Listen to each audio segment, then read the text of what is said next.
and dark and full of clouds, and that north wind should begin to blow.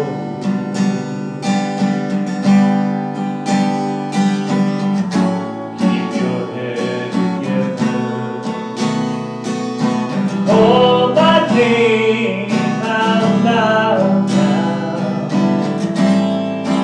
Soon I'll be knocking on your door. You just call out my name, and you know wherever I am, I'll come running. See you again.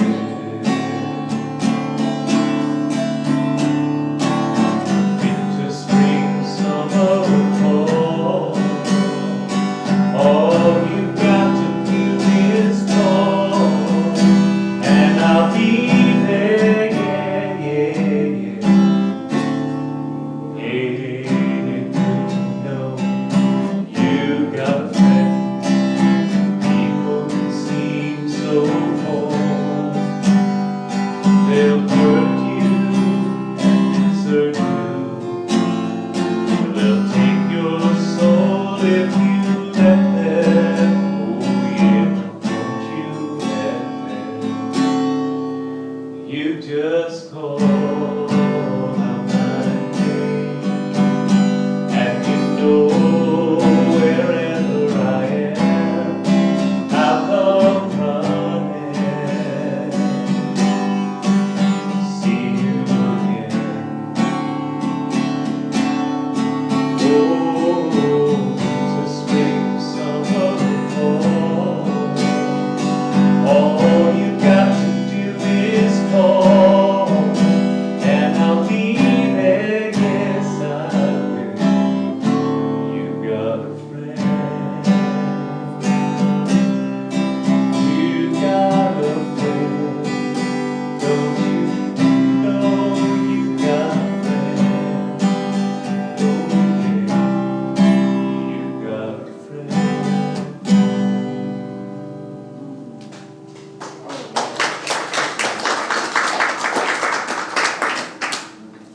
We are surrounded by friends. But today we're talking about a very unique brand of friend. Family. Family. Family is something that we are born into. Generally speaking, we think of it that way. We think we're born into our family. These are my parents, these are my siblings, and oftentimes we see that as our family, and we will stop there. Then we may include the nieces and the nephews and the aunts and uncles, and especially when you're a kid, we'll include the aunts and uncles as long as they buy us birthday presents, and Christmas presents. We'll include them in it. We will. Today we're going to be talking about a larger family experience.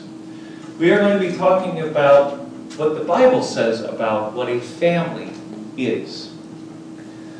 Us Wesley humans tend to limit things because we find it easier to deal with things when we can put a cap on how far we have to think. As soon as we start having to think about something in a larger than life, perhaps even a more cosmic level, we tend to not want to go there because our minds have a difficult time handling it. Okay? Easiest way to say this: we are all children of God. God doesn't make junk. We are all related. We're all family. One to another. What we do one to another, we are doing to our family. What happens to me happens to my family. What happens to you happens to my family. Dylan's grandmother passed away earlier this week. And as soon as we get done with the service today, we're going to be taking off for the memorial service out in Arcadia. We went out there yesterday and we spent a few hours out there kind of helping arrange things and set things up. And mostly what we were doing was spending time with people who knew her and looking at pictures.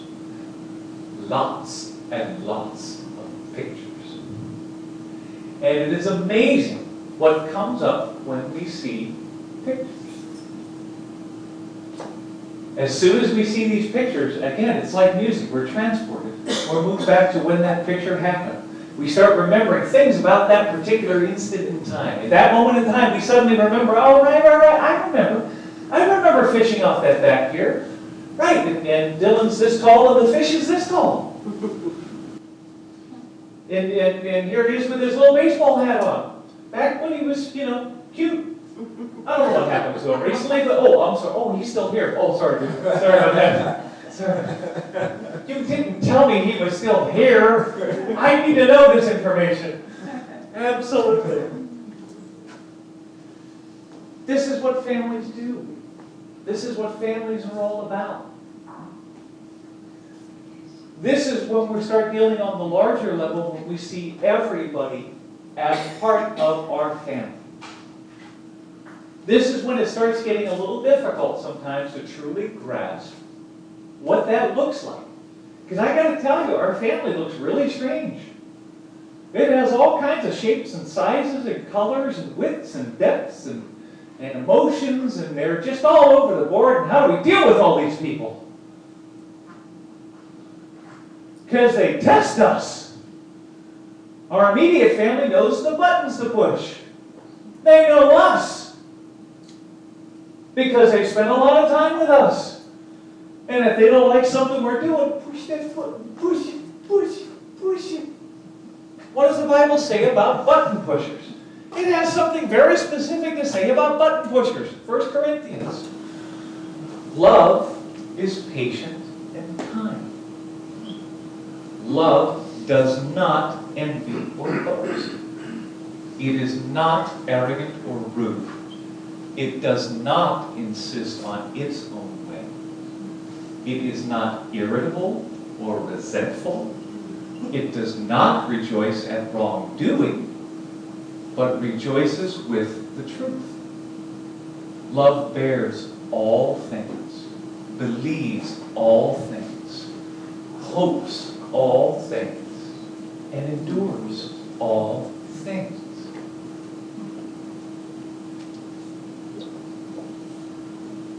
This is family. This is the ideal. Okay? This is the ideal. For those of us that have to have goals and we have to have things to shoot for, there it is. There it is. It is a lofty goal, to say the least. Very lofty goal. Especially when time after time after time people are going to be jumping into our face and saying, you're doing it wrong.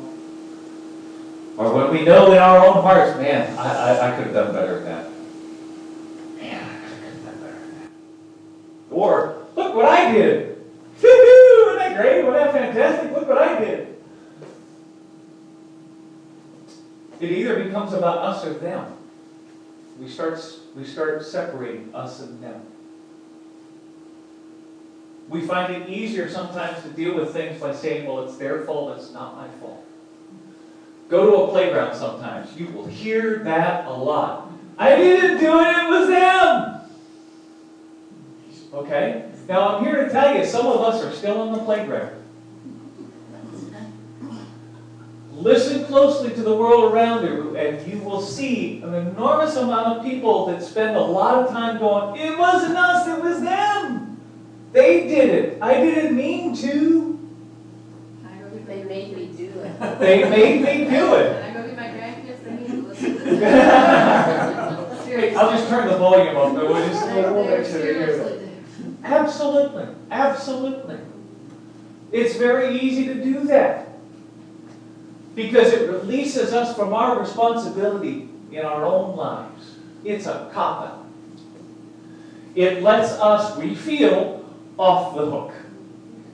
If I say that my life is the way it is because of them, or if I say that my financial situation is because of them, and they did it, we will find people that will agree with us, especially if we keep it in a nice lumpy motion. The people of that religion, it's their fault. The people of that race, it's their fault. The people that look like this, it's their fault. And when you want to get onto a national scale and you want to motivate people and you want to mobilize them in a very big way, that's exactly what Adolf Hitler did. It's their fault. The reason that our country is so horrible, it's their fault. And that's who we're going after. You target people. That's how you do it. You target. Because you give everybody a group to focus on. You don't give it a name. You certainly don't name specific names. You keep it a nice lumpy group. It's easier to deal with. It's easier to deal with. But this says don't do that. It says it right there. It doesn't insist on its own way. It's not irritable, resentful. It does not rejoice in wrongdoing, but it rejoices with the truth. So what is the truth? The truth is, I can do all things through Him who strengthens me. If you feel the need, put the word her there. I don't care, God doesn't care, God ain't getting wrapped up in that whole he, she thing. God doesn't care. God has bigger picture things on His mind. I can do all things through she that strengthens. That's how we deal with it. That's exactly how. Just like that. Understand that the universe does not revolve around me. Again, maybe I should go. Talk to a child. The world revolves around them. It does. It's all about them.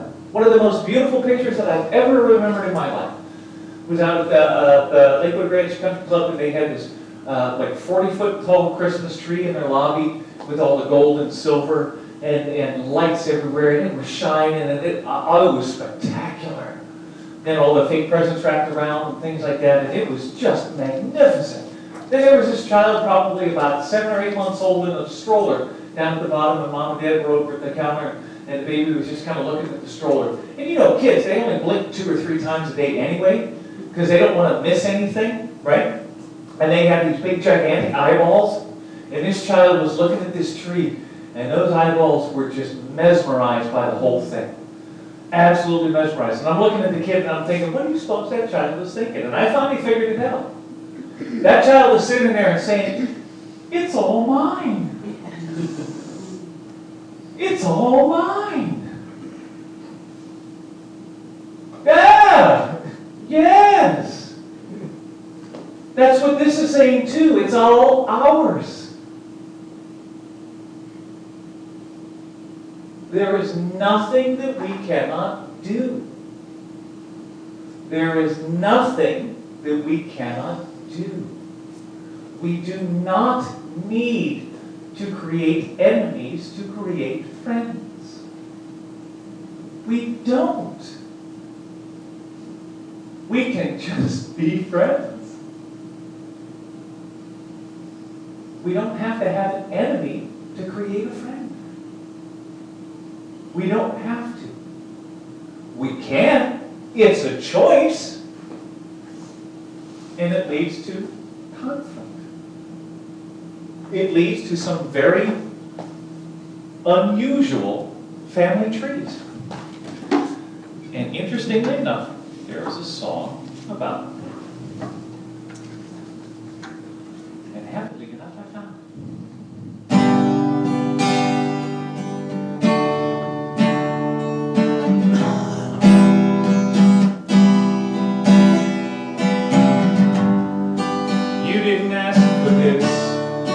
Nobody ever would. Caught in the middle of this dysfunction. It's your sad reality. It's your messed up family dream. Now you're left with all these questions. Are you gonna be like your father was and his father was? Do you have to carry what they've handed down? No, this is not your legacy. This is not your destiny. Yesterday does not define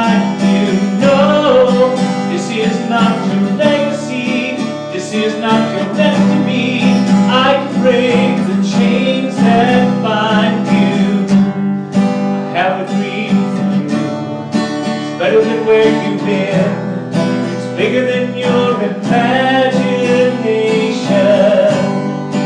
You're gonna find real love.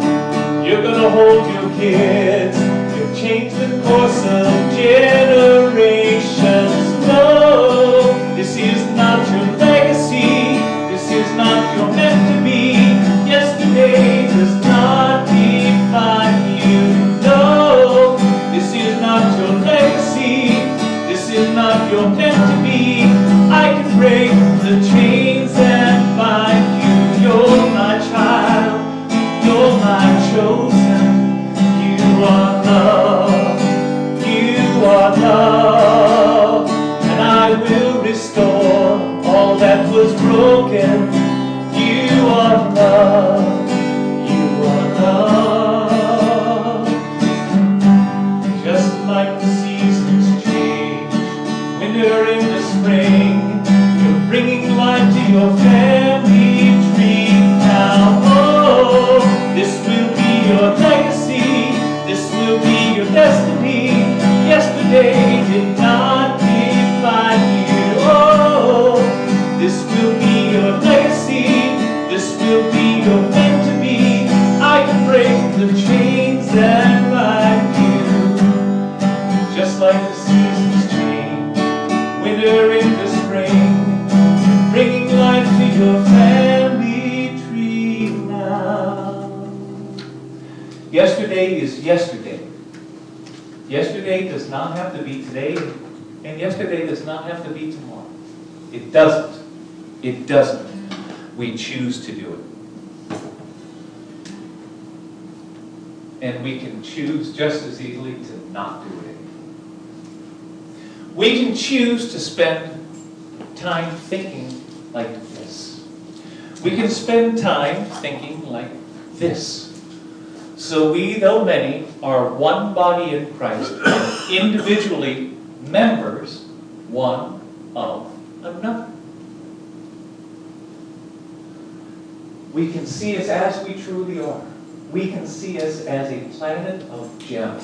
One big, gigantic diamond. Think of every human being all just kind of together into one gigantic, huge diamond.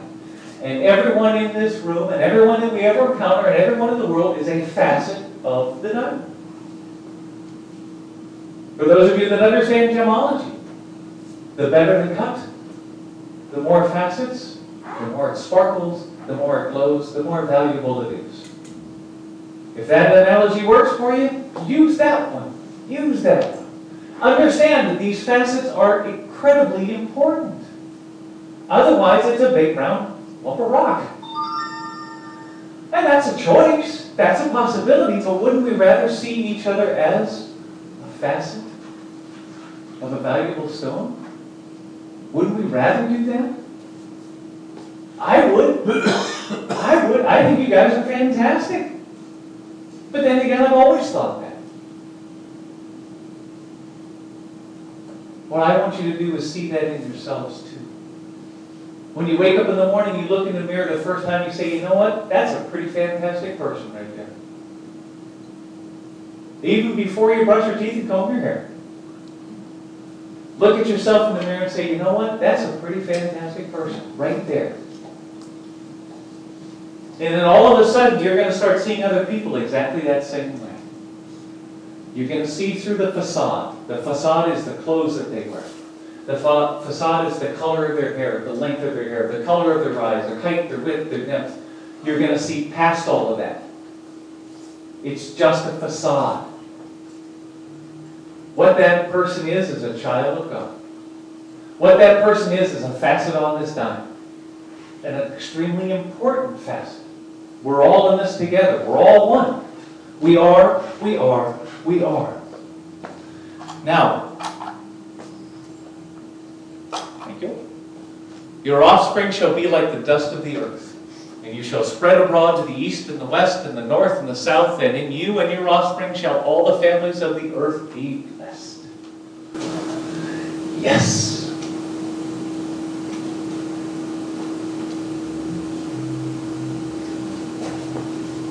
This is old school. This is way back in Genesis. This is kind of towards the beginning of the whole process. Your offspring shall be like the dust of the earth. Dust gets everywhere. Absolutely everywhere.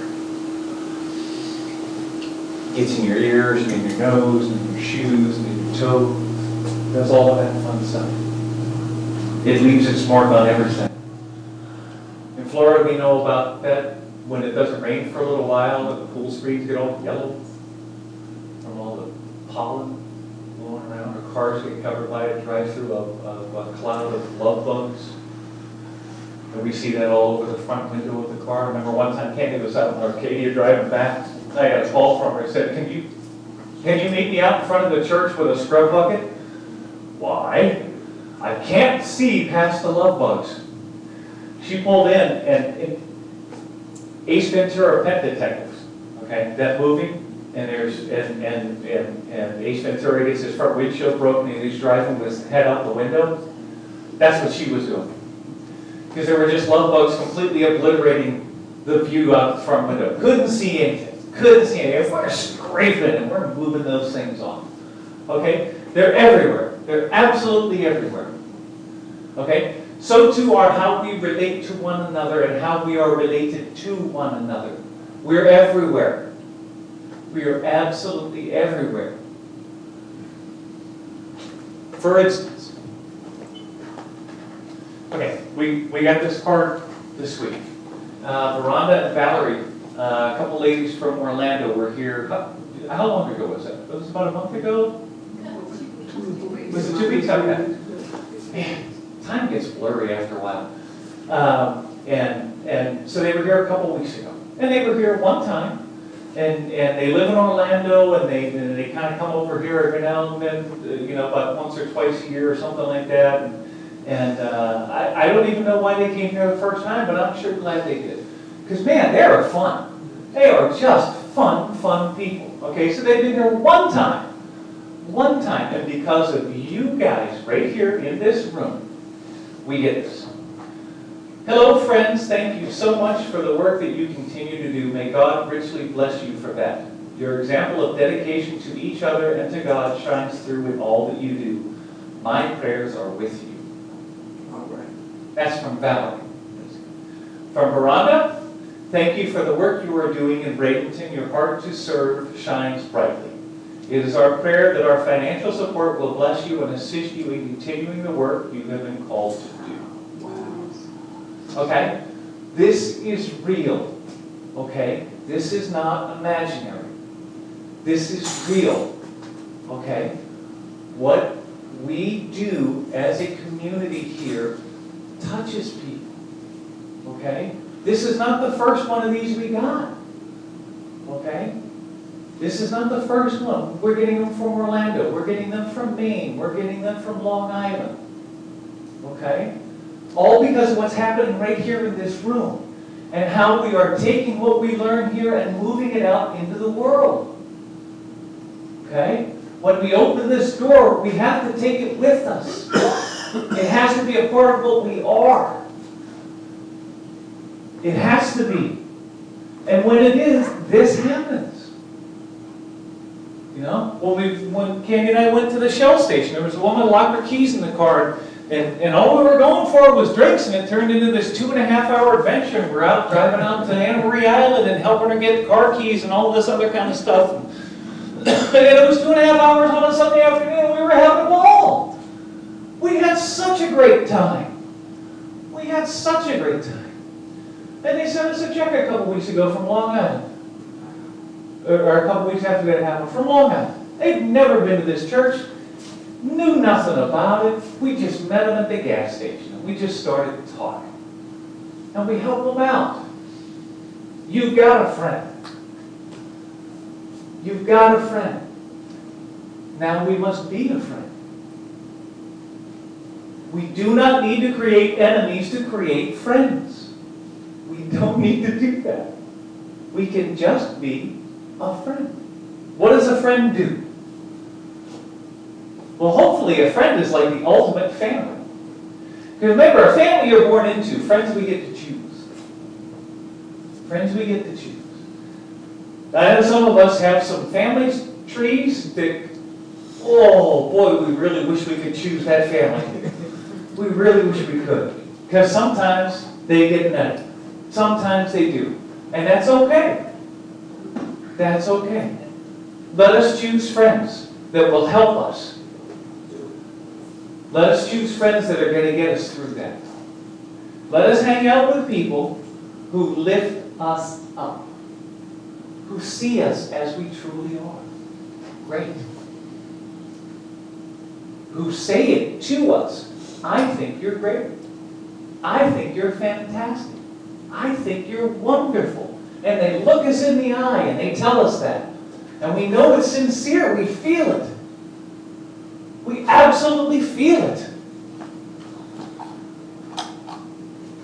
One thing we know for sure is that love never ends. Prophecies pass away. Words, okay? Tongues, they will cease. Knowledge passes away. Love never ends. Ever. Ever. Love is eternal. Love was here long before we got here. Love is here right now, and love will be here long after we go away. And the sooner we tap into that and be a part of that, the better our lives are going to get. As soon as we do that, it gets better. It really does. It's a beautiful thing. It's kind of a nightmare sometimes, but it's still a beautiful thing. Because love requires us to kind of open ourselves up and take a chance. May the angels protect you, trouble neglect you, and heaven accept you when it's time to go home. May you always have plenty, your glass never empty, though in your belly you're never alone. May your tears come from laughing, you find friends with having, every year passing they mean more than gold. May you win but stay humble, smile more than grumble, know when you stumble you're never alone. Never alone, never alone. I'll be in every beat of your heart when you face the unknown. Wherever you fly,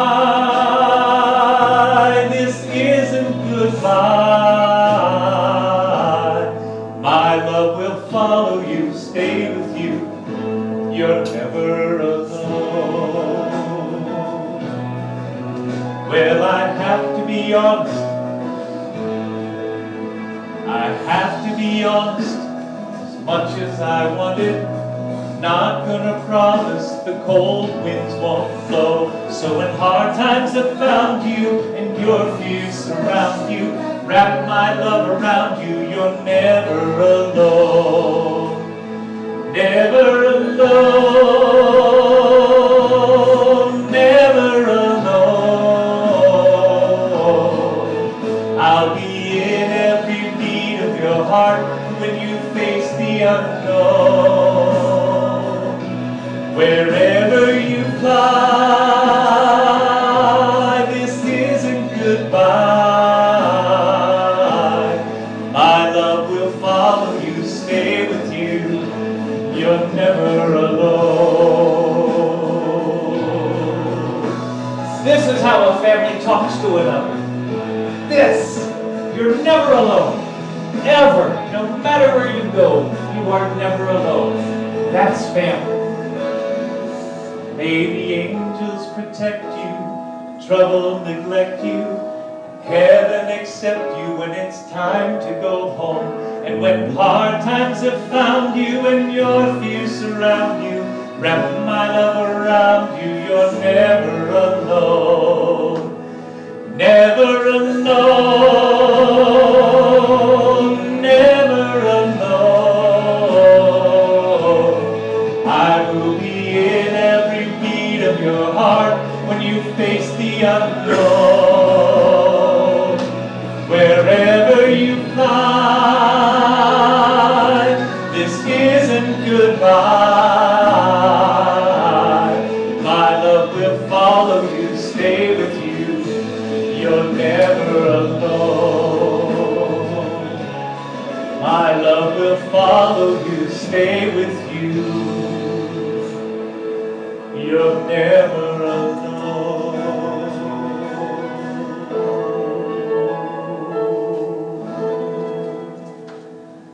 That's what a family love is like. Here's some very smart things about families. You don't choose your family, they are God's gift to you as you are to them, says Bishop Desmond Tutu. I love George Bernard Shaw. If you can't get rid of the family skeleton, you might as well make it dance. The Buddha, family is a place where minds come in contact with one another. Get it? I sustain myself with the love of family, says Maya Angelou. And so do I. What sustains me? My family. And I thank you and I bless you. And that's it.